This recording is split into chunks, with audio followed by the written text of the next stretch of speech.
Гемин көмөк жордону 500 киловатт электр энергиясын кабыл алып, аны бөлүштүрүүгө жөндөмдү. Бул көмөк жордон 2012-жылы курулушу башталып, 3 жыл аягында курулушу бүткөрүлүп ишке берилген. Кыргызстан дал ушул көмөк жордонду куруу менен электр энергиясын бөлүштүрүүдөгү коопсуздукка толук жете алды.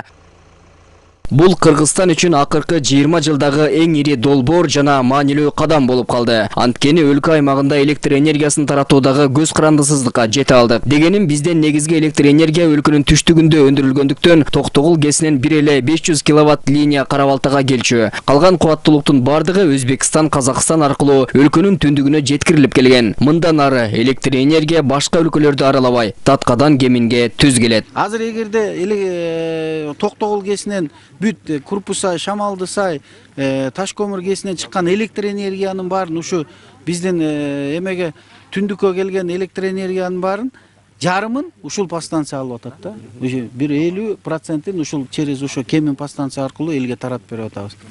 Мындайча айтканда, кошуна мамлекеттерден 1 киловатт электр энергия албай, азыр өзүбүздүн линия менен, өзүбүздүн подстанция менен элдерибизге бөлүштүрүп берип атабыз. Маселен, Токтогул ГЭСинен өндүрүлгөн электр энергия Фрунзе, Датка жана Гемин электр кубатын таратуучу борборлору аркылуу калкка таратылат. Эгер кайсы бир көмөк жордондо авариялык абал жаралса же оңдоо иштери жүрсө, түзүлгөн шакекчи аркылуу калкка электр энергия үзгүлтүксүз бериле берет.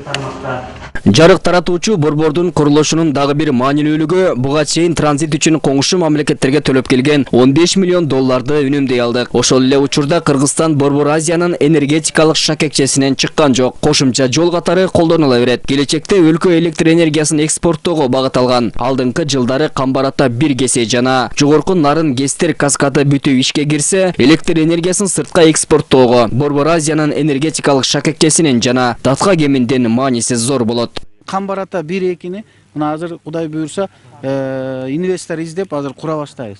Ошол подстанциядан ГЭСтен чыккан электр энергия ушул линия менен өтөт. Ошол Камбарата ГЭСтин жанынан өткөн. Бул атайын проект менен жасалган. Эртеңки күнү Кара Кечеде ТЭЦ курабыз деп атабыз. А жерден дагы Кара Кечеден да бул линияга кошуп электр энергия берсе болот да. Аны дагы өткөн. Андан кийин азыр айтып атабыз, тиги Нарын каскадын бүтүрөбүз деп атабыз. Ошол Нарын каскадынан Аккыя подстанцияга берет. Биз бул подстанцияны Аккыя менен да кошуп койдук. Гемин электр кубатын таратуучу борбору эл аралык стандартта курулду. Нарын Ысык көл Чүй облусун камсыздоодо. Тоолуу аймактагылар үлбүрөп, араң күйгөн жарыктан кутулуп, сапаттуу электр тогун колдоно баштады. Анткени алыстан чубалгы аркылуу электр тогун тартып келгенде, анын кубаттуулугу начарлайт. Ал эми Гемин көмөк жордону аркылуу жашоочуларга керектүү электр жарыгы таратылууда. Мында баары компьютерлештирилген жана кызматкерлер заманбап жабдуулар менен иштөөгө адистешкен.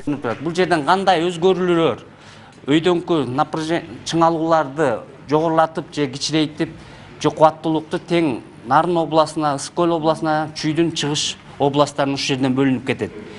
Бул жерде азыркы убакта подстанциябыз 3-чыгышта атабыз. Бардык жабдыктардын баары тең туруктуу иште жүрүп атат.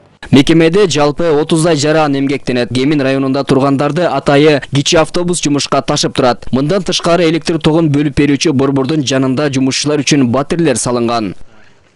Кутман Маматазимов, Азамат Иманов, ЛТР, Чүй облусу.